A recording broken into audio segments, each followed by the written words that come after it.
ये मथुरा नगरी है। आप से आए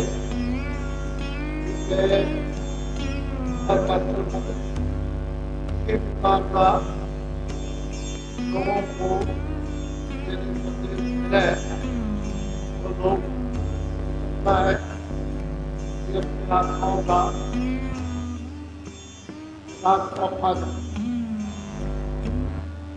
यदि ये लोग नहीं मिलेंगे महापुरुष तो ये जीव दिनों में शरीर को उठाकर लोग डाल देंगे, जला देंगे, क्या जैसे कि जैसे खड़ी रह गई खड़ी रह जाएगी, तो न कोई ले जा सका न कोई ले जा सकेगा। इसी पर सबको विचार रखना चाहिए कि सभी मानव गरीब और पढ़े लिखे ये सब जा रहे सब सामान रख दिया जाता है। एक भी सामान या कोई भाषा इधर यहाँ रखा और बिल्कुल पागल बनाकर और यहाँ से होकर ये जो दुनिया हमारे सामने छुट्टी आ रही है और उत्पत्ति होती जा रही है, इसको आंखों से देखो और विचार करो कि हमारे सामने जा रहे, हमारे सामने आ रहे, हम भी चले जाएंगे और हम भी यहाँ आए तो हमारे आने और जाने का क्या नुकसान होगा। हाँ से हमारे कहाँ जाएंगे अगर ये युक्त हो जाए महापुरुषों में उसमें कुछ याद करे लेकिन मालूम होता महापुरुषों के संबंध में उनके संस्कृति के भाव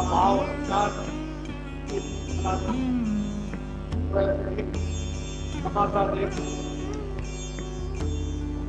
तो बन गया और समाजे में अब ये तमाशा कौन पूरा संपन्न करेगा जब महापुरुष इसके पहले तो आपने जो 7 दिन जो ये सत्संग आपकी बिल्कुल निर्मल और शुद्ध और पवित्र है, जो अपने कानों से सुना, ये ऐसा मत समझो कि बहुत है, ये अभी कुछ नहीं। सत्संग आपने सुना ही नहीं। सत्संग किसको कहते हैं? सत्संग नाम किसका है और महापुरुष से सत्संग का क्या अर्थ और भाव भेद बताते हैं वो तो आपको कुछ नहीं। लेकिन ये है तो वो एक सीढ़ी है जिसके किनारे यानी बैठाना है और बताना है कि तुमको इस तरह से सीढ़ी पर चढ़ना है। तो धीरे धीरे अगर बैठना सीढ़ी के पास सीख गया तो एक दिन चढ़ेगा। महापुरुषों के पास जा करके उन वचनों को सुनना चाहिए जो कल्याणकारी हैं, जो जीवात्मा को जगाते हैं और जीवात्मा को जो रोकते हैं। अगर ऐसे वचनों को आप नहीं सुनेंगे तो फिर इस गंदगी को दूर कौन करेगा? तो जो ऊपर से महापुरुष की कथा एक ग्रुप,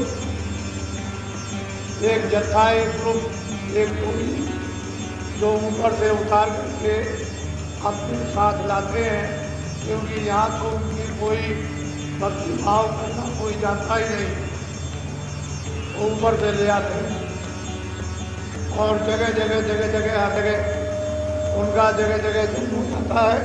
कोई 200 मील, कोई 300 मील, कोई 400 मील कोई इतना दूर इधर चारों तरफ जन्म दे दिया जाता है और थोड़े ही समय में उनका ऐसा तार और सूत्र है, यानी लग जाता है कि फौरन वो वहाँ सब एक जगह पूरा का पूरा जत्था उन महापुरुषों का जो टोली लेकर के आया हुआ और वो सब ज्ञानी होते हैं। और निमित्त मात्र की बात है, ये तो वो भी देते हैं, लेकिन वो निमित्त मात्र, वो बने बनाए पके पकाए वो सब के सब तैयार होकर के आते हैं और बस मर्यादा परिपूर्ण रूप से पालन करते। वो आकर के फिर उनकी भक्ति सेवा आकर का पालन भजन करना, यदि किस तरह की सेवा करते हैं ऐसी कोई सेवा कर ही नहीं सकता। उनको देख देख करके जीव जो है वो संस्कार डलवाते हैं कि हम भी ऐसी सेवा करें। बड़े ज्ञानी होते हैं और पहुंचे हुए, लेकिन गुरु की आज्ञा के बगैर जरा सा भी कहीं पत्ता नहीं होता।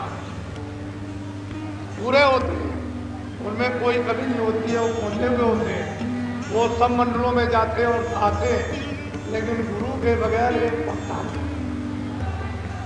ऐसी आज्ञा का पालन करते हैं जैसे कि मतलब कि कोई ऐसी आज्ञा का पालन कर नहीं सकता।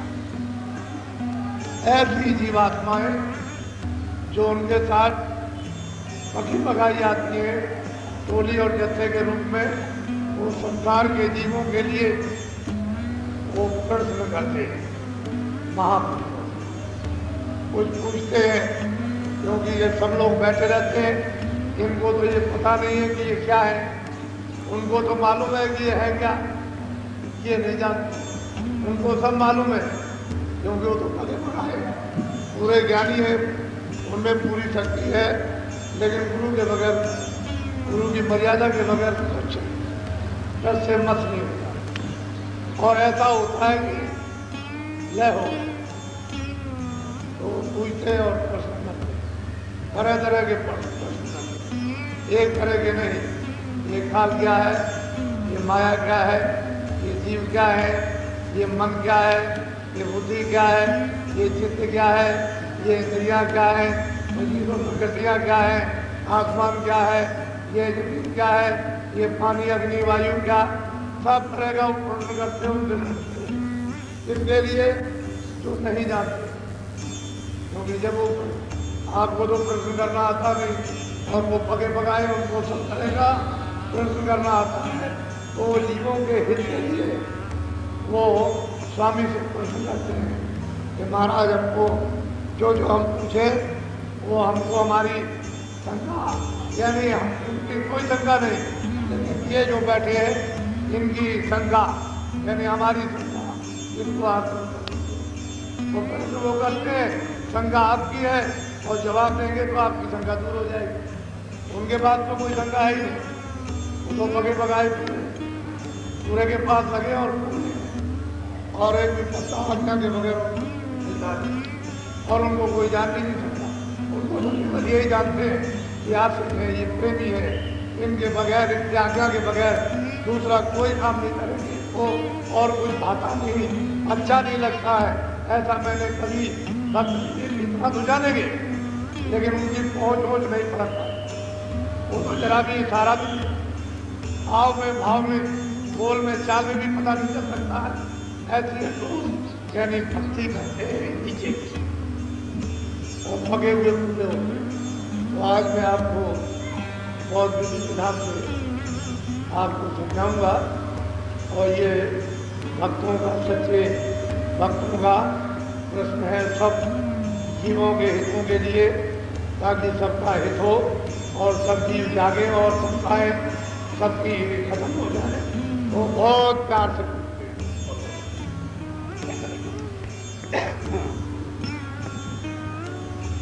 अब सूरते पूछे स्वामी से वेद कहो अपना। ये जो सूरज दोनों आंखों के बीचों बीच बैठी हुई है, जो जाग गई और ऊपर मंडलों में जाकर के सारे मंडलों का दर्शन दीदार, यानी ब्रह्म का पार गंगा और ऊपर जाती है अपने प्रिया पद में और सच्चे बादशाह का दर्शन कर। वो पूछती है कि स्वामी बड़ी दया हो जाएगी।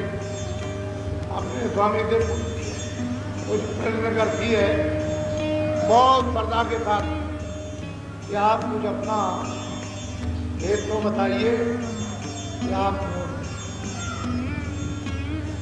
हैं कौन? अपने स्वामी से पूछते हैं कि हमने तो आपको अपना कर लिया, अपना बना लिया, आप हमारे हैं, हम आपको छोड़ नहीं सकते हैं और आप भी हमको नहीं छोड़ोगे। लेकिन स्वामी एक ये प्रश्न है कि आप हैं कौन? वास तुम्हारा कौन लोक में, यहाँ आए तुम कौन मौज। कहते हैं कि स्वामी ये बताइए, पहला प्रश्न है कि आप किस लोक के पास हैं, किस लोक में रहते हैं, किस धाम में रहते हैं, कहाँ से आप आए, और फिर यहाँ किस मौज में, किस इच्छा में, क्या करने के लिए यहाँ मृत्यु में आए, कहाँ आपका वासा है और क्या इच्छा लेकर के क्या करने यहाँ मृत्यु में आए। स्वामी मुझे इसका उत्तर दीजिए। देश तुम्हारा कितनी दूर, खोजे सूरत न पाए। अब वो जीवात्मा कहती है, दोनों आंखों के जो पीछे बैठी है कि हमने सब जगह खोजा, तलाश किया, ढूंढा, तो पूजा की, काम किया, उपासना काम किया, दान किया, पुण्य किया, क्या किया, वैराग किया, तपस्या की, व्रत किए, सब कुछ किए, हमने सब जगह घूमा सुना, लेकिन कहीं भी हमारा पता ठिकाना नहीं लगा। तो कहते हैं कि भाई आप कहाँ के रहने वाले और यहाँ क्यों आए हो, और आप यहाँ से इस मृत्यु लोक से कितनी दूर आपका देश है, कहाँ के बात है, ये हमको सब क्यों आए, किस मौज में आए, कहाँ के रहने वाले हैं, फिर यहाँ आए हैं, तो यहाँ से मृत्यु लोक से वो आपका देश कितनी दूर है। बहुत प्यार के साथ में वो कर रही हो, तो इसका भी हमको उत्तर दीजिए। पहले तो वो सब कुछ किए रह रही है, बाद में बस सुन करके उसको उत्तर दे। बोलो। मैं बिछड़ी तुमसे कहो कैसे, देश पराए आई जैसे। कहते हैं कि मैं पराए देश यहाँ क्यों आई और मैं आपसे क्यों बिछुड़ गई, इसका भी मुझको सही सही उत्तर दीजिए। मुझे क्यों आपने अलग कर दिया, क्यों मैं बिछुड़ गई और पराए देश क्यों आई, आपके देश से अलग क्यों की गई, इसका भी मुझे उत्तर दीजिए। मेरा हाल बेन करेगा वो देश अपना मोह। और ऐसे नहीं, भिन्न भिन्न विधि विधान के साथ, यानी आप अपना मतलब ये मेरा भेद बताइए कि मैं कैसे आई, क्यों भेजी गई, क्यों यहाँ काल के देश में डाली गई और कर्मों में क्यों बर्मा दी गई और फिर वहाँ से क्यों निकाली गई। ये पूरा विधि विधान से भिन्न भिन्न मतलब इस तरह से हमको समझाइए, ताकि हमको ये संतुष्टि और हमारी शंका दूर हो जाए कि हमारे प्रश्न का उत्तर हमको मिल गया और हमारे ठीक ठीक समझ में आ गया। मन तन संग पड़ी मैं कब से, दुख पाए बहुतक में जब। कहते हैं कि मन के साथ तन के साथ मैं जो यहाँ आकर के बांधी गई, तो मैंने इस मन के साथ कितने कितने दुख बहुत बहुत से पाए। ये ऐसा तो मेरे साथ किया गया, क्यों इस दुख में लाया गया, जो तन के साथ मन के साथ बांधी गई, फिर मेरे ऊपर में ये कर्म बंधन क्यों डाल दिया गया कि ये पाप है, ये पुण्य है, और मैंने जो कुछ भी किया है और इन दिनों से मैं भोग रहा हूँ, चिल्ला रहा हूँ, रो रहा हूँ, और मेरा कोई सहारा या उपाय नहीं, ये भी मुझे ठीक ठीक बताइए। क्यों भूली मैं देश तुम्हारा, आए पड़ी परदेश। अब वो बात कहती है कि ये भी बताइए कि मैं आपका देश क्यों भूल गई, क्यों ऐसी जरूरत पड़ी कि मैं बिल्कुल ही देश को खो बैठी और प्रदेश को मैं अपना देश समझने लगी, अपना घर समझने लगी, यहाँ इनको अपना साथी समझने लगी।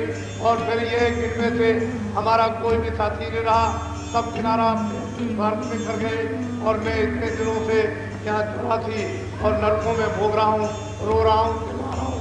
तो मैं आपका देश क्यों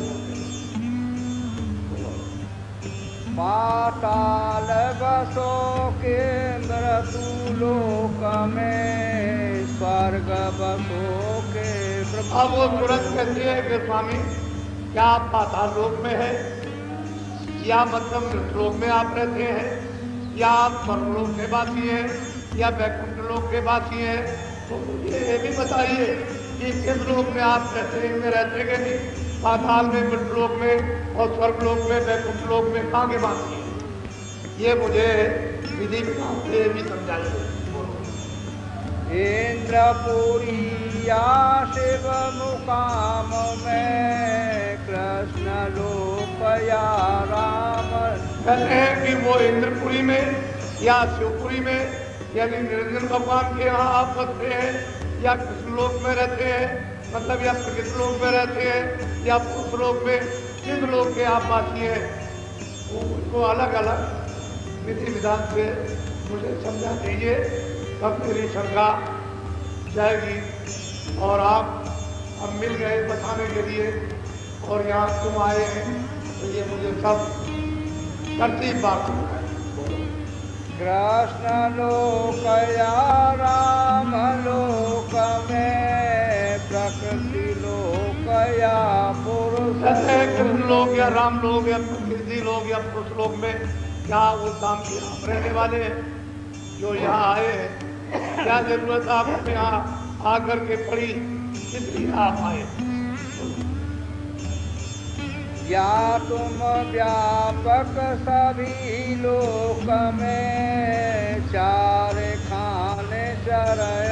और वो तुरंत पूछती है कि स्वामी क्या आप सब जगह व्याप्त थे, सब लोगों में व्याप्त थे, या मतलब 84 और मतलब है कि नरकों में भी आप व्याप्त थे?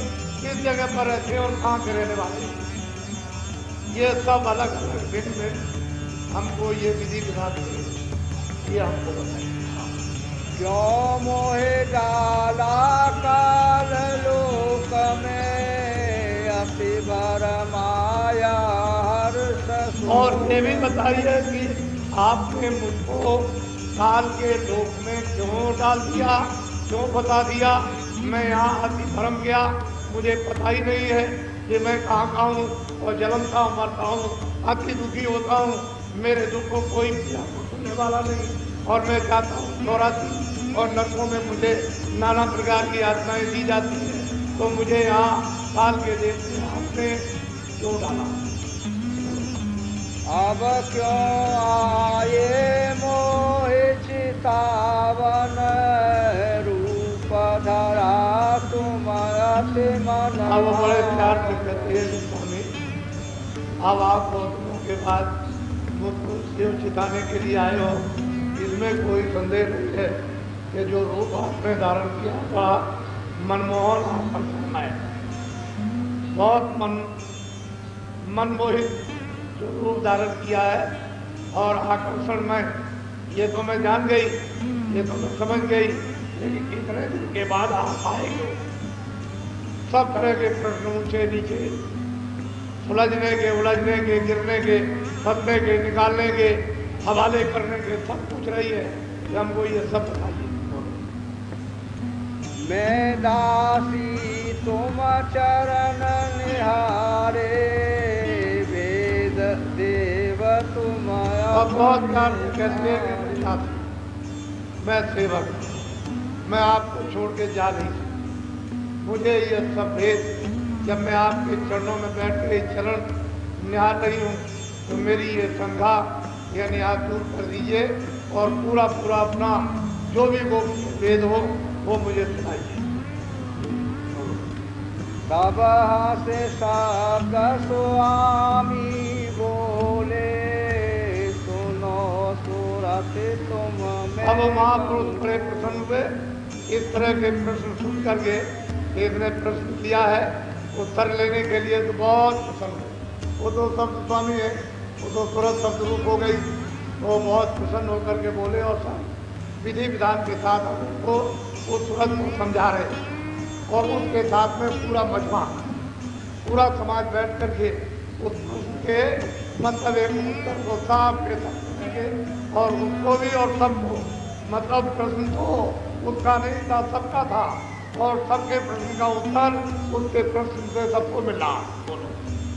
जो तू पूछे भेद हमारा, कहूँ सभी अब कर कहते हैं सूरत, अगर तू मेरा भेद पूछती है तो मैं अपना सभी भेद विस्तार के साथ मैं तुझको बताए देती हूँ। उसको तू ध्यान पूर्वक अच्छी तरह से अपने मैं हूँ अगमय नाम अमाया, रहूं मौज में अधर। महापुरुष कहते हैं मैं अगम अनाम अमाया, मैं मेरा कोई रूप नहीं, मेरा कोई नाम नहीं, मेरा कोई धाम नहीं, मैं इन सब से अलग रहता हूँ।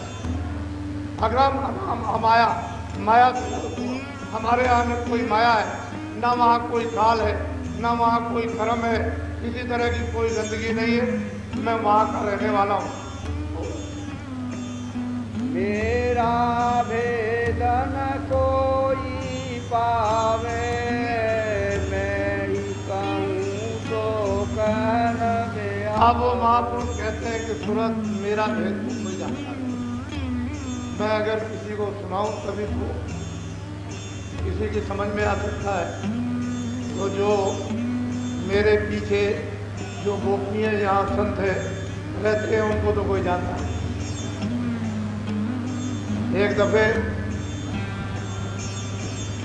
भक्तों ने अपने स्वामी से प्रश्न किया कि महाराज आप बार बार गोपनीय संतों का जो विवरण करते हैं वो किस प्रकार के हैं। तो उन्होंने कहा कि चलो मेरे साथ, मैं तुमको ले चलो दिखा। तो गए, ले गए, दूर बैठे, कह लगे देखो वो गोपनीय संत है, वो देखो हल चला रहे पूरे, ये रोज आते और जाते, ये गोपनीय है, इनको कोई नहीं जानता। मैं तुमको इनका परिचय तुमको बता देता हूँ कि ये पूरे, और इनको मालूम है कि ये क्या है, हमको मालूम है कि ये क्या है, लेकिन इनका भेद कोई नहीं जानता। तो एक भक्त पीछे थे, जब वो बता करके चल पड़े तो वो पीछे रुक गया और वो हल चला रहे थे, वहाँ पे ले गए और बहनों को उन्होंने पानी पिलाया, चारा डाला, तब तक ये पहुँच गया। तो उन्होंने उससे कहा कि तुम जाओ, तुम आगे, तुम जाओ, वो पूरे हैं, वो अधूरे नहीं, वो पूरे, और अब कभी मत आना। वो पूरे हैं, वो अधूरे नहीं है, तुम जाओ और कभी कुछ कहना नहीं, चले जाओ। जब यहाँ आए तो उससे पूछा भक्त से कि तुम वहाँ क्यों गए थे। उन्होंने क्या कहा, कह लगे पूरे, तो तुम वहाँ क्यों चले गए। तुमको पहचान कराई थी, ये जो गुप्त रहते हैं वो किस तरह से रहते हैं, इनका भेद कोई नहीं जान सकता। ये सारी अंतर मंडलों की सारी संभाल और यहाँ की सब गोपनीय करते हैं और भक्त असल बनकर ये मतलब है हर समय सात जगह ये देखा करते हैं और इस तरह से इनका रहन सहन और वेशभूषा इस तरह का है कि इनको कोई नहीं पहचान सकता। सही बात है, उनको ये उनको जानते हैं, वो इनको जानते हैं और ये सब ऊपर में मिलते हैं। तो पूछती है, हे स्वामी अपना आप भेद बता दीजिए और गरीब नाम से, ताकि हमारा ये संदेह सबका सब दूर हो जाए। तो वो कह रहे हैं कि नहीं, मैं तो मतलब ये है कि एक है अगम अनाम अमाया, मेरा वहाँ कोई भी भेद नहीं जानता और मैं ही अगर कुछ कहूँगा तो किसी की कुछ समझ में आएगा, वैसे कोई नहीं समझ सकता। फिर समय अगम रूप में धारा दूर ईश्वर अलग पुरुष। अब उन्होंने बड़े विधि विधान से समझाया कि जब हमारा नाम था, अपार था, अरूप था, तो मैंने प्रथम रूप अपना धारण किया, वो अगम। वो अगम लोग निर्माण करके यानी स्थापित करके वह अगम पुरुष को बैठा दिया। एक रूप तो हमारा, दूसरा जो है अलग लोग, वो मैंने अलग रूप धारण किया और अगम पुरुष को बैठा दिया। और तीसरा मेरा रूप है सतलोक। सतपुरुष को मैंने धारण किया और सतलोक में सतपुरुष को बैठा दिया। ये मेरे तीनों निज रूप हैं। इन तीनों लोगों में सतपुरुष, अलग पुरुष, अगम पुरुष, ये मेरे तीनों के तीनों रूप हैं। मैंने ये तीनों लोग बना करके और कितने युग और कितने कल्प, जिसकी न आज तक कभी गिनती हुई और न कभी गिनती हो सकती है, सबसे मैंने स्थापित किए। ये कर दिया और मैं इनसे सबसे अलग हूँ। ये मेरा, इनमें मेरा पूरा रूप और इसमें कोई किसी तरह का यानी बंधन नहीं है, किसी भी तरह का कहीं भी वैसे मात्र परमात्मा भी बंधन नहीं। ये मेरा निजी रूप है। ईश्वर सत्य पुरुष में भया सत्य लोक में। तीसरा में सतपुरुष मतलब, और वो सतलोक की रचना मैंने की और वहाँ सतपुरुष को स्थापित कर दिया। अब ये तीनों लोग वैसे के वैसे, और वो अनामी लोग सबसे अलग है, लेकिन ये तीनों उसी अनामी पुरुष की ही ये मौत से ये तीनों लोग स्थापित किए हुए हैं। और तीनों में ये उनका निज रूप विराजमान, सत्पुरुष और अलग पुरुष और अनामी पुरुष अलग। इन तीनों में मेरा रूप यहाँ से उतरी का। अब वो कहते हैं महापुरुष ये सूरज, इनमें मेरा तीनों में रूप है, मेरा निजी रूप, लेकिन मैंने कुछ फिर नहीं किया। सतलोक से फिर वहां से धारा नहीं चली, उधर मेरा कोई विस्तार नहीं। अब वो सतपुरुष का विस्तार करेंगे। मेरी एक रूप की एक सूरत, यानी मैंने जो सतलोक में स्थापित कर दिया है, वो मतलब ये मुद्दा नीचे का सारा विस्तार करेंगे। मैं तो यहाँ अलग रहता हूँ। इन तीनों में मेरा रूप यहाँ से उतरी कला। सतलोक से यानी सतपुरुष से अनूप कला वहाँ से उतनी शब्द द्वारा, पहले शब्द जोरों का सतपुरुष के उस मुखारबिंद से निकला और उसने न मालूम कितने यानी बेशुमार मंडल यानी बना दिए, आकाश बना दिए। और यहीं से फिर उतार सतलोक में वो खजाखज सूरतें भरी हुई हैं, वहाँ एक सूरत को उतार देंगे सतपुरुष और जगह जगह पर फिर स्थापित कर देंगे। तो पहले शब्द उधर से आया, उधर से धार सीधी चल करके आई और यहाँ पर नीचे आकर के टिक गई और खाली वो शब्द की धार जो है इस तरह से यानी चक्कर मार रही, ऐसे नाच रही। अब वो बहुत दिनों और मुद्दतों के बाद ये सारे के सारे आकाश बने रहेंगे उनके शब्द के द्वारा। फिर वो सूरत को देखेंगे उसी शब्द पर, तो उसका ठेका बना देंगे। ये इसका ठेका, ये महाकाल का ठेका, ये बारगन का ठेका, ये ब्रह्म का ठेका, ये निरंजन भगवान का ठेका, ये सब बना देंगे। और उस वक़्त में कोई किसी को कुछ नहीं, बस केवल इनको बैठाल कर और ये वहाँ बैठ करके उसी शब्द के उस ठेके पर स्थान पर और उस पर ध्यान करेंगे। एक लक्ष्य होकर के ध्यान करेंगे। उस समय पर कोई रचना नहीं, क्योंकि सूरत के बगैर उस मंडल में कोई रचना भी नहीं हो सकती है। तो ध्यान निश्चित होकर के उसकी तपस्या करेंगे, जिसमें युग और कल्प भी जाएंगे। तब करते करते फिर कभी जाकर के सतपुरुष यहाँ तक निज कर मुझको जानो, पूर्ण रूप मुझे। कहते हैं सतलोक में मैं पूरा हूँ। अलग लोक में, अगम लोक में मैं अलग लोक में पूरा, आगम लोक में मैं पूरा हूँ।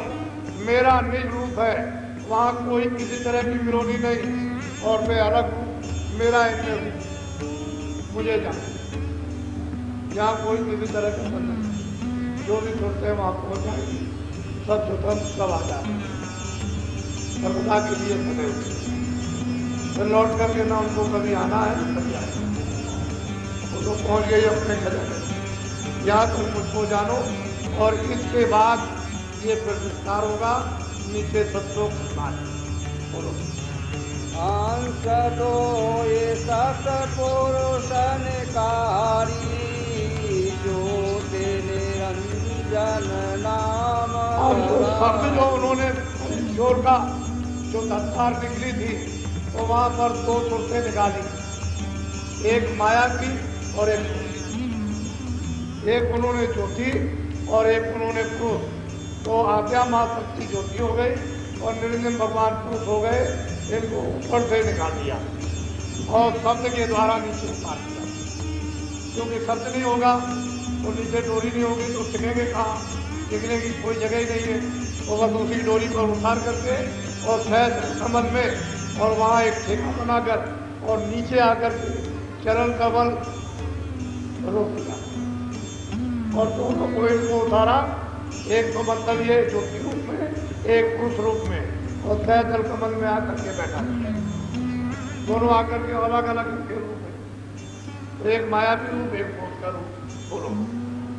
यह तो कला उतर कर आई, झंझरी दीप में आन। अब वो कहते हैं कि वो कौन सा दीप है, झंझरी दीप, उसमें आकर के दोनों कलाएं वहाँ आकर के इनको बैठा दिया गया कि तुम दोनों को दोनों यहाँ किसी जगह पर, और तुमको अब सख्त लोग देश से निकाला जाता है। तो ये आकर के वो जल्दी द्वीप में सहजल कमल में वहाँ आकर के बैठा दिया। बोलो।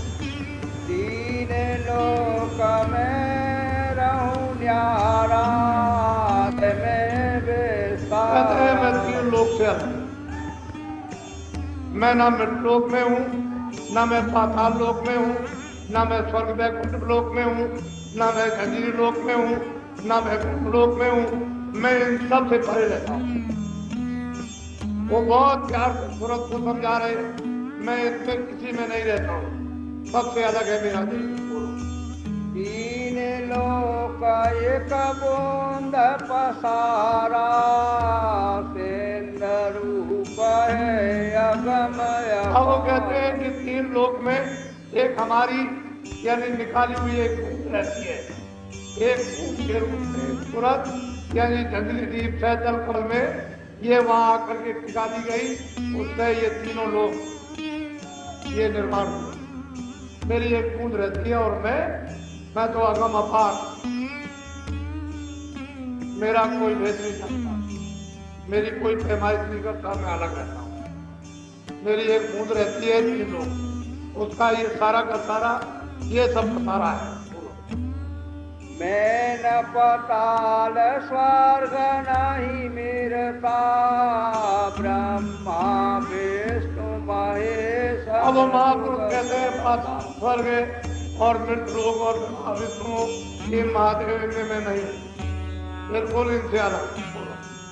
नहीं गोलोक नहीं साकेत, इंद्रपुरी नहीं ब्रह्म समेत। न इंद्रलोक में हूँ, न ब्रह्मलोक में हूँ, न रामलोक में हूँ, न साकेत लोक में, इसमें किसी में मैं नहीं रहता।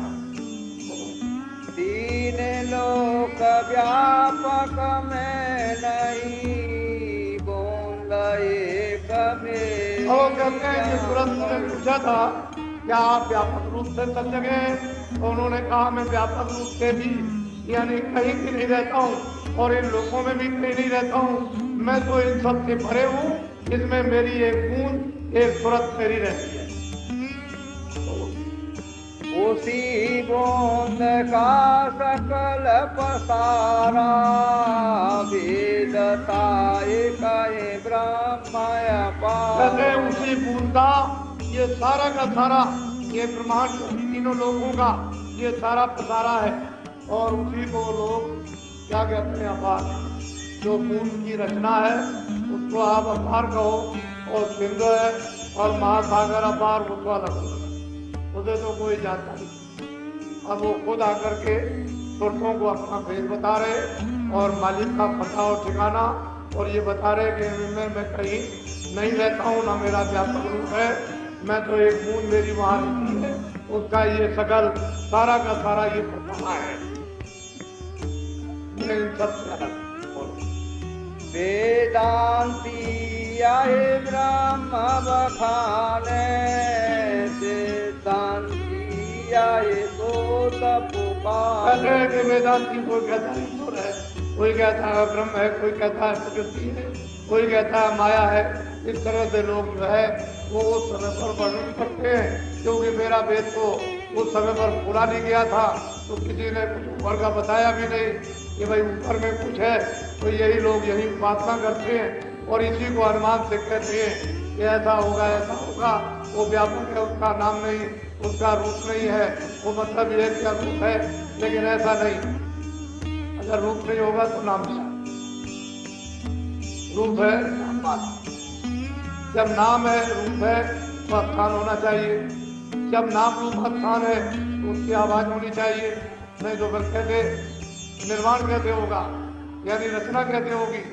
इसलिए आवाज क्यों? क्योंकि रचना करने में बोलेगा, और अगर हम लोग न बोले तो यहाँ कोई भी रचना इन कारखानों की और इन मकानों की सामान की नहीं हो सकती है। आवाज ही से तो ये सब रचना हुई, और आवाज के ऊपर ही तो आप काम करते हो। ये ऐसा काम करो, ऐसा काम करो, ऐसा काम करो, ये मशीन बनाओ और मशीन चलाओ, ऐसा करो। इसलिए शब्द की सब जगह यहाँ वो शब्द गुप्त है, जड़ता में है, और वहाँ शब्द चेतन है। वो चेतन रचना अलग है और वो अद्भुत रचना, ये रचना जो है और चेतन। तो कहते हैं मेरी पूर्ण एक रहती है, बड़े बड़े वेदांती और योगी किसी को कह करके अपार और वेद क्या ये कह करके थक गए। लेकिन मेरा वेद इनमें से किसी ने नहीं जाना, मेरी एक बूंद वहां पर है, उसी ने ये सकल यानी सारा का सारा पथारा किया। इसके आगे भेद न पाया, सतगुरु बिन न धोखा। किसी को ये भेद इसके आगे का नहीं मिला, और सदगुरु महापुरुषों के संतों के बगैर साथ तो खा जाएंगे कि उसको पता ही नहीं है कि मैं कहाँ से आई। जब सुरतों का हाल ही किसी को मालूम नहीं है, तो असल में बात यह है कि सतपुरुष ने नीचे अपने इच्छा मर्जी मौत जो नीचे की रचना की है, वो मतलब ये है कि ऊपर यानी ठेका बना करके स्थानों पर और इन सुरतों को बैठा करके, यानी मतलब यह है कि तपस्या कराई, और इन्होंने तप करने के बाद जब प्रसन्न कर लिया तो उन्होंने वरदान मांगा।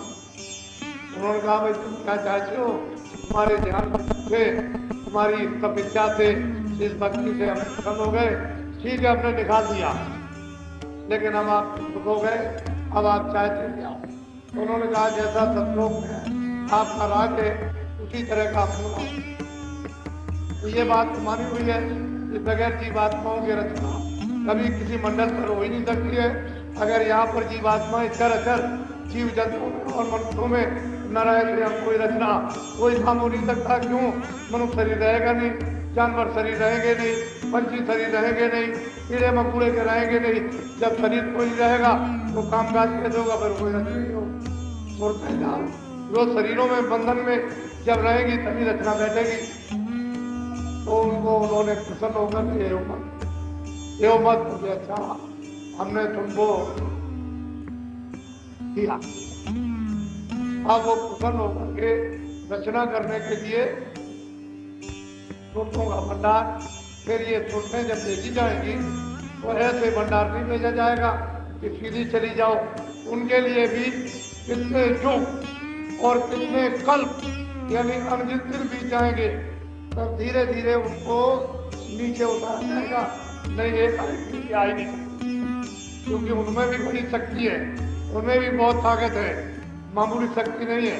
वो हुक्म से उतरेगी, आदेश से नीचे उतरेगी कि मालिक की सतपुरुष की क्या मर्जी है, क्या इच्छा है। उस मर्जी और मौज को उन्हें कबूल करना पड़ेगा। फिर नीचे धीरे धीरे उतर के आएंगे, ठेके से उतरेगी, रुकी रहेगी। वहाँ का आनंद उल्लास के बाद फिर मर्जी होगी तो नीचे फिर उतरेगी। फिर उसके बाद 9 दिनों तक वो रस और आनंद लेगी और फिर उनकी मर्जी होगी थोड़ी सी फिर उतरेगी, क्योंकि वहाँ तो सबको स्वतंत्रता है, कोई बंधन तो है नहीं है। फिर जब नीचे आएंगी, जब ब्रह्म स्थान पर जब आएंगी तो दिल्ली सारी एक कपड़ा जैसा, एक पर्दा जैसा बहुत बारीक होगा। यानी अनुमान को होगा कि कोई कपड़ा ऐसा छाया के रूप में आया, वो तो उस दृष्टि से, ज्ञान दृष्टि से उसका कौन होगा, एक छाया के रूप में प्रकाश में एक पर्दा जैसा फेंका गया। तो वो किस चीज का पर्दा होगा? शब्द स्पर्श रूप रस, इसका एक पर्दा इस बातों के भंडार पर फेंक दिया। तो ये माना जाता है कारण। फिर वहां रुकी रहेगी मुद्दतों तक, कितने युगों तक, कितने कल्पों तक। फिर उनको नीचे फिर वो कपड़ा पहरा करके तब रूप रंग का वो फिर नीचे उतारा।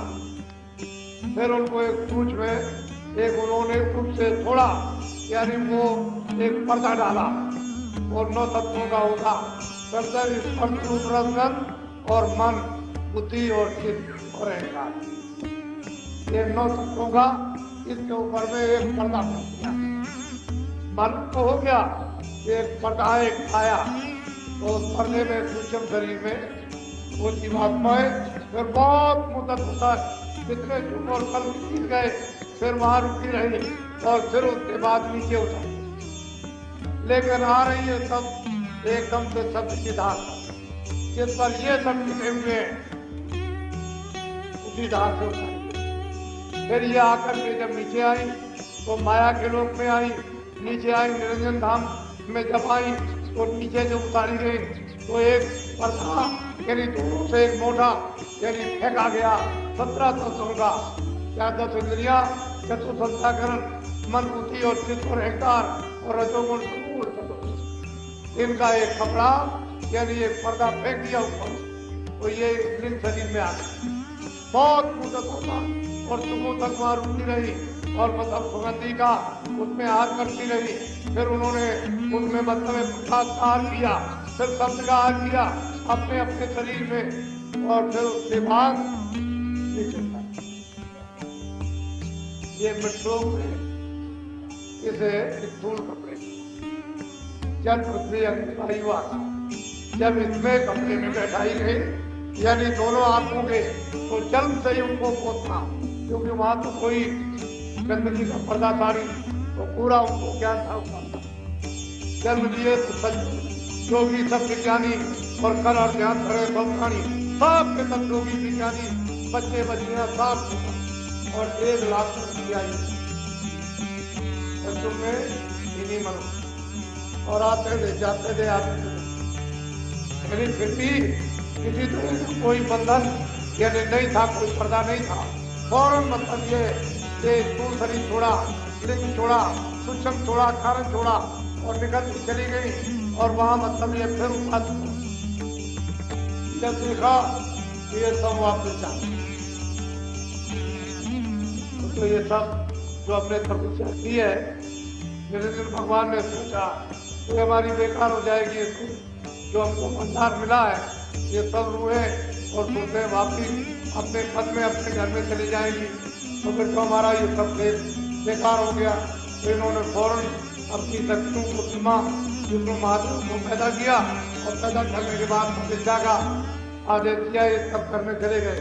जब समाधि लगाई तो फौरन वो समाधि में अपनी आकाशवाणी सुनाई, अब देखो तुम इसको सुनो और तुम विधान बनाओ। 4 महीने तो इन्होंने पूरा बना। अब इनको बेचारी की बातों को क्या मालूम है, ये विधान बनाकर और इनको सुना दिया जाएगा कि भाई तुमको अधिकार दे दिया, अच्छा भी अब करो, बुरा करोगे तुमको भोगना पड़ेगा। तो असल में कभी अच्छा कभी बुरा, फिर जब आप उसमें भी कितने दुख और कितने कल्प बीत गए, ऐसे जल्दी अच्छे बुरे में लोग नहीं फंसते हैं। वो तो बहुत बहुत फुर्सतों के बाद फिर इस अच्छे बुरे कर्मों के बंधन में फिर आए।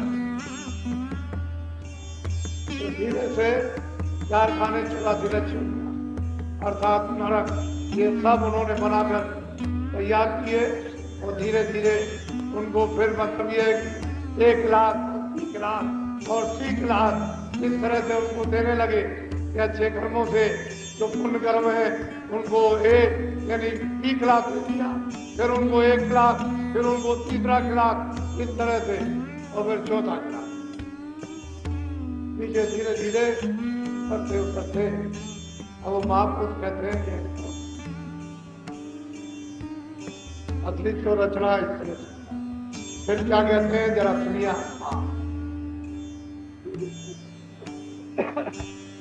जितने मत है जग के माही, बूंद को। अब वो बहुत प्यार से महापुरुष को समझाते हैं कि जितने भी मत है ये सब किसी कुंड को कहते हैं। सिंध को इनको पता नहीं है कि सिंध कैसा है, उसी बूंद को मानते हैं और उस बूंद के पास नहीं जाता। उससे भी जाने के लिए बड़े कठोर साधन रखे। इन साधनों को जब वे पार करता हुआ आएगा तब मेरे पास आएगा, न वो साधन कर सकेगा। वहाँ तमाम जगह और बाधाएं उन्होंने खड़ी कर दी है, तो नीचे के नीचे रह जाएंगे। इसी बूंद को सिंध कहते हैं, बूंद और सिंध अलग है। जो मेरी एक बूंद है उसी को ये लोग चिल्लाते हैं सिंध। बोलो। सिंध आसाले रायन से न्यारा, वेद का सेवन का। और महापुरुष कहते हैं कि सिंध जो है इस कुंड से बिल्कुल अलग है। उनका ये सकल पसारा जो है इससे वो अलग रहता है, लेकिन क्या करें न जाने के कारण हर भाई मेल को मालिक कहा जाता है। जब मालिक नहीं मिलेगा, सेठ नहीं मिलेगा, तो मैनेजर कोई लोग फिक्स करते हैं।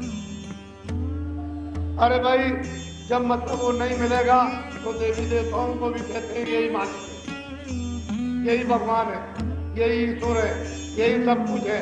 उनको ये भी पता नहीं है कि देवी देवता किसने पैदा किए, ये भी नहीं मालूम है कि ब्रह्मा विष्णु महादेव का कौन सा है, ये भी पता नहीं है कि आज्ञा महाशक्ति किसकी अर्धांगिनी है, कुछ नहीं मालूम। इसी को मान करके ब्रह्म में अलग ब्रह्मादिक सब वेद भुलाए, ऋषि मुनि कर्म भरम।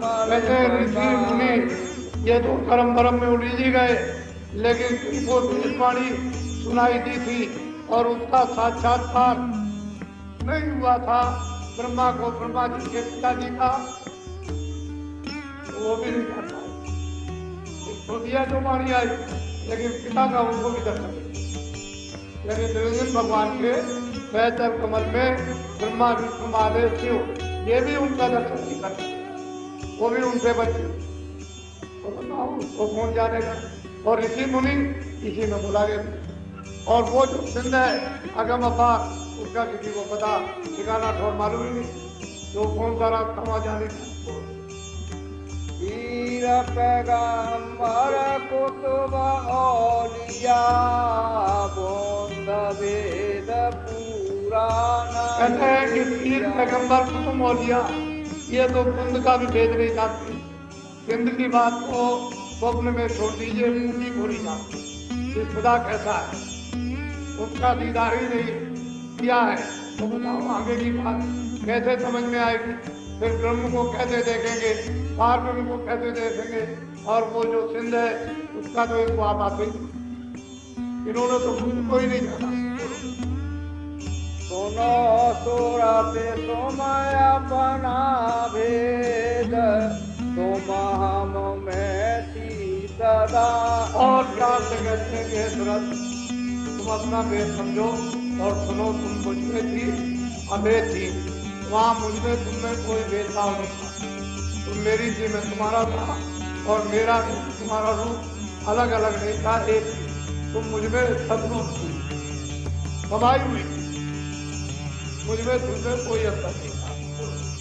काल करी हम सेवा भारी, सेवा बस होई पुत्र। और महापुरुष कहते हैं कि तुरंत जब सतगुरु की यानी निरंजन भगवान ने और ब्रह्म ने और पार ब्रह्म ने और महाकाल पुरुष ने जब उनकी अखंड सेवा की तो मैं उनकी सेवा से पथिक होता गया और सेवा के पद होकर मैं प्रसन्न हो गया। तो मैंने कुछ विचार नहीं किया।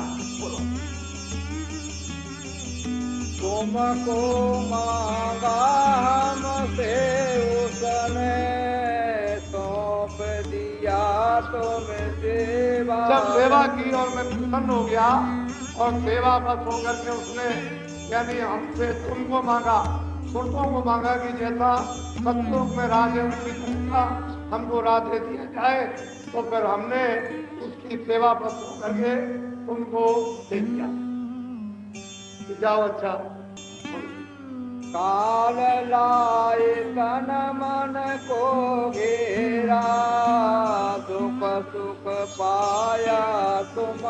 ये मैं जानता हूँ कि मुझसे मांग करके यानी निरंजन भगवान ब्रह्म और पार ब्रह्म को हमको ले आए, हमसे मांग करके और यहाँ तन मन में डाल करके तुमको बहुत दुख दिया है कि हमको सब मालूम। तब हम जानते हैं, हम तो ये सोच रहे थे कि तुम वहाँ जाओगी और नीचे वाली गंदगी को वहाँ छोड़ दोगी और तुम चली आओगी, लेकिन तुम वहाँ जा करके उस तन में मन में वहाँ फंस गए। दुख में देखा तुमको जब ही दया उठी हम। अब जब हमने तुमको कितने जुग और कितने कष्ट बीत गए, हमने तुमको महान दुख में चिल्लाते हुए जब देखा तो फिर हमको दया की चलो अब वहाँ चले, उनको निकाल कर दे। आए किया हम शब्द उपदेशा, शब्द माए तुम। यहाँ मैं आया और आकर के लोगों को बताया ये तुम्हारा घर नहीं है, यहाँ तुम्हारे कोई साथी नहीं है, जन्म मरण का स्थान है, मनुष्य किराए का मकान है, इसे खाली करना पड़ेगा, 4 खाने 84 लक्ष्मी में जाना है। इस नर्क में बैठ करके उन्होंने उपदेश किया और कहा कि तो तुम्हारे घाट पर ऊपर से नाम आ रहा है और तुम किस तरह से उस नाम शब्द के साथ तुम जुड़ जाओ, मदद करेंगे, हम तुमको सहयोग देंगे, तुम्हारी सब सफाई करेंगे और शब्द के साथ जब जोड़ेंगे तो तुम सबको पकड़ लो और सब तुमको पकड़ ले, तो न तुम सबको छोड़ो न सब तुमको जोड़े, उसी जगह की तरफ तुम कर दो। तो आकर के फिर हमने सत्य का नाम का उपदेश किया और बहुत बात से इनको समझाया कि तुम कैसे बंदी हो, कैसे आई हुई हो, अब तुम इधर आओ घूमकर और मैं तुमको प्यार दूँ और इधर तुमको समझा दूँ और तुमको नाम के साथ जोड़ दूँ, तुमको शक्ति मिल जाए, तुमको ज्ञान मिल जाए, तुमको सारा मिल जाए, तुमको आनंद मिले और तुम घर की तरफ चलो। तो मैंने आकर के फिर सबको उपदेश किया। आए किया हम शब्द उपदेशा, शब्द बस सीधा साधा के तुरंत अब तू शब्द में लय हो जा, प्रवेश हो जा, शब्द को पकड़ ले, इधर से सब कुछ भूल जा और शब्द में लय हो जा, इधर का कोई ख्याल न रहे। शब्द में जब लय होगी तो शब्द रुक जाए। उन्होंने बहुत प्यार दुखों को, झंझटों को, क्लेशों को, बीमारियों को, नरकों को, चौरासी को, सबको उन्होंने अलग अलग समझाया। बड़े दुख मिलेंगे, कष्ट मिलेंगे, दरवाजे पर आ गई, मनुष्य शरीर मिल गया, ये नौका मिल गई, जहाज मिल गया, ऊंची मंजिल पर जीवात्मा बैठी है, ऊपर से मालिक तुझे बुला रहा हमेशा से, अब तू जरा सा उधर ध्यान दे, मैं तेरे कान और आँख खोल दूँ तो तुझे घर की खबर। बहुत प्यार से समझाया मुझे, किसी को ये कोई मानने को तैयार नहीं। इतनी मेहनत, इतना परिश्रम महात्माओं को करना पड़ता है, तो वो जानते हैं।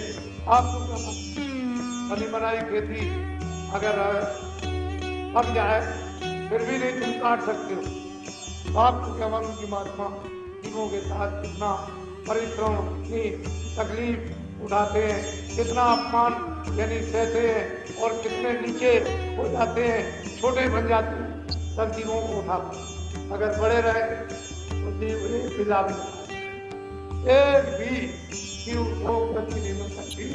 जब छोटे हो जाएंगे और छोटे से भी छोटे मिट्टी के रूप में जब मिल जाएंगे और पैरों में धूल जैसे चपट जाएगी, ऐसे महापुरुष जब चपट जाते हैं तो जीवों को और था या तुम सब में जाओ।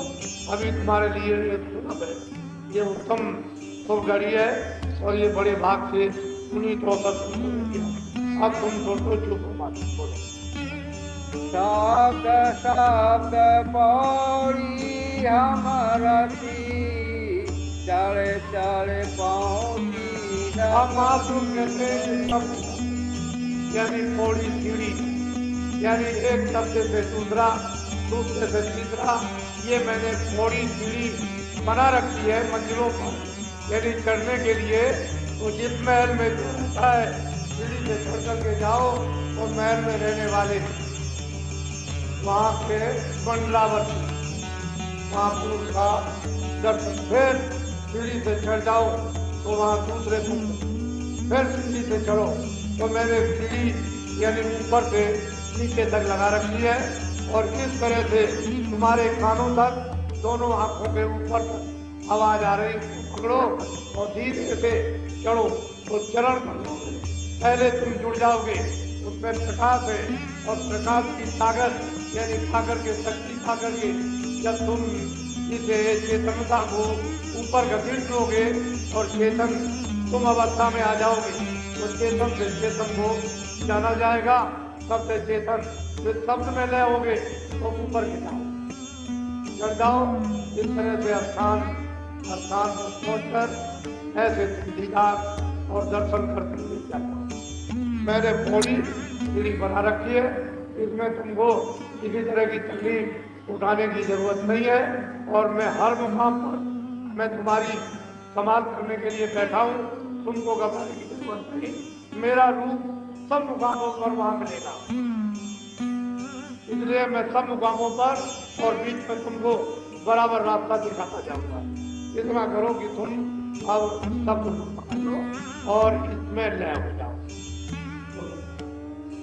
बूंद देश को छोड़ो अबही तेंद देश। और महापुरुष तुरंत को समझा रहे अब तू जो बूंद देश है, किस बूंद को अगम और अपार समझ रही थी, इसको तू छोड़ दे और चल अब देख सिंध देश तक पहुंच कि वो देश कैसा है, वो तेरा देश, वो वहीं की रहने वाली, वो सत्य देश सतलोक थे। इसलिए गुरु नानक जी ने सचखंड का उधर गोस्वामी जी ने बड़े कष्ट में वहां रामायण में पार बात यानी प्रकृति के पार वो सत्य है और फिर उसके पार एक अनियमा अनामा अब सच्चिदानंद को नामा। ये तो पूरे थे अधूरे आधे तो थे नहीं, ये तो पूरे थे, आते और जाते, लेकिन जो उन्होंने रामायण बनाई वो उनके सामने ही यानी लोग व्यापार करने लगे। उनसे कभी नहीं पूछा कि रामायण में आपने क्या देखा, क्या भेदभाव पूछा है। लोग रामायण लेकर के भगे और बस वहां बुझाने लगे, सदा वार्ता करने लगे और रामायण बनाने के बाद यानी वो 50 यानी 7 यहाँ रहे यहाँ भूमि पर और लोग रामायण लेकर के सदा बात और वहां जाने लगे। उनके पास कोई ये तो महापुरुष होगा, उनको तो किसी ने समझ नहीं है। तकलीफ तो सिद्धार्थ ने भी उठाई, कबीर मीरा ने भी उठाई, रैदास गुड्डू ने भी उठाई, नानक जी ने भी उठाई, जितने महापुरुष आए सबको तकलीफ उठाई और फिर इनके लिए सब लोगों ने परेशान किया। लेकिन उस समय पर वक्त अलग था अपने, और अब तो आप इन दिनों में जर्जर हो चिल्ला रहे हो, कोई देने वाला नहीं, चारों तरफ से मार, घर के पीछे, बाहर के पीछे, वो पीछे, चारों तरफ से मार हो रही, चिल्ला रहे हो। तो क्या मतलब ये, अब तो भगोगे तो महात्मा ही बचाएंगे, दूसरा कोई। बोलो। बोंद देश को छोड़ो भाई, तेंद देश चले बोलो। कहते हैं जल्दी करो, देर मत करो, इस बुंद देश को अब महापुरुषों के मतलब ये साथ होकर के और मतलब दया देकर जल्दी से इसको छोड़ दो, और आप तुम जहाँ की रहने वाली हो अपने घर में अपने वो तो आप चल देते हैं, वहाँ तो कभी किसी चीज में कोई परिवर्तन होता ही नहीं, ना हुआ ना होगा। बोंद देश तेरा लोकी जानो, रचन मुरक्कब। कहते हैं ये मुरक्कब रचना मिलोनी की है, ये मतलब कारण रचना, सूक्ष्म रचना और लिंग रचना और स्थूल रचना, ये जो बुंद जो हमारी एक रहती है, इसकी ये समझो कि ये त्रिलोकी की मालिक है। ये है एक बूंद, उसने त्रिलोकी, और तुम्हारा घर तो इस तरह। तो देखिए जीवों को जाने के लिए तो रास्ता उसने रखा, लेकिन जिस बुंद का जिसका 3 लोग का पसारा है उसको सत्य से निकाल दिया, ये वहां नहीं जाता। लेकिन इसके अधीन जो जीवात्माएं चर यानी 84 नरकों में, नाना 5 जंतुओं में जो अपनी सजा पा रही है, इनके लिए तो माफी रखी है, ये तो चली जाएगी, लेकिन इनको देश निकाला कर दिया, ये निकाला। वो कहते हैं भाई ये तो हमारी बूंद, इसमें तो ये मिलोनी मुरक्कब, ये मिलोनी की प्रकृति मतलब ये है कि जड़ चेतन की इसमें मिलोनी करके रचना की है, और तुम्हारा देश तो शुद्ध है और साफ है, वहां तो कोई मिलोनी है नहीं, किसी भी तत्व की मिलोनी नहीं, वहां तुम ही तुम हो और हम ही हमें, हम तुम में तुम हम में, वहां कोई मिलोनी किसी तरह की, जो तुम में ताकत वो हम में, जो हम में ताकत जो हमारा रूप तुम में, तुम्हारा रूप हम में, वहां कोई मिलोनी नहीं।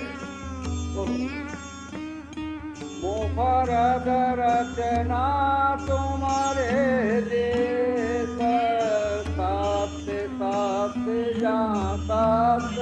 कहते हैं कि यानी मिलोनी से रही वो रचना जो स्वच्छ और साफ और निर्विघ्न और मतलब ये है वो तो तुम्हारे देश। वहाँ तुम चलो, देखो वहाँ की हस्ती और ताकत को देखो कि किस तरह की वहाँ की रचना। वो बहुत प्यार करते हैं, प्यार से समझाते हैं, गंगा दूर करते हैं, अपना भेद बताते हैं, काल का भेद बताते हैं, तुमको कैसे मांगा और मैंने उसको कैसे अलग किया है, और वो क्या है, मेरी एक बूंद है, यहाँ मिलोनी है, तुमने ये रचना रच ली है, तुमको मांग करके फांस लिया, तुम इसके अधीन हो गए और तुम बड़ी तकलीफ इसमें जो और कल्पों से उठा रहे हो, मुझे तुम्हारे लिए तैयार है और मैं वहां से तुमको ले जाने के लिए आया, तुम मेरे साथ यहाँ रचना तरक्की भी हुई तो मैं खोल सुनाऊं। कहते हैं यहाँ तरकीब से सिलसिले बाद यहाँ रचना की है, महापुरुष कहते हैं वो रचना किस तरह की तरकीब बात की, यहाँ रचना जो मैंने जो बूंद उधर से निकाल करके इधर अलग कर दी है, उसकी रचना तरकीब से तरकीब से ही वो ले आई जीवों को, रूहों को ले आया और उसको काम दिया। यहाँ रचना तरक्की भी हुई तो मैं खोल सुनाऊं कहीं। बोलो। वो फर्क बूंद हमारी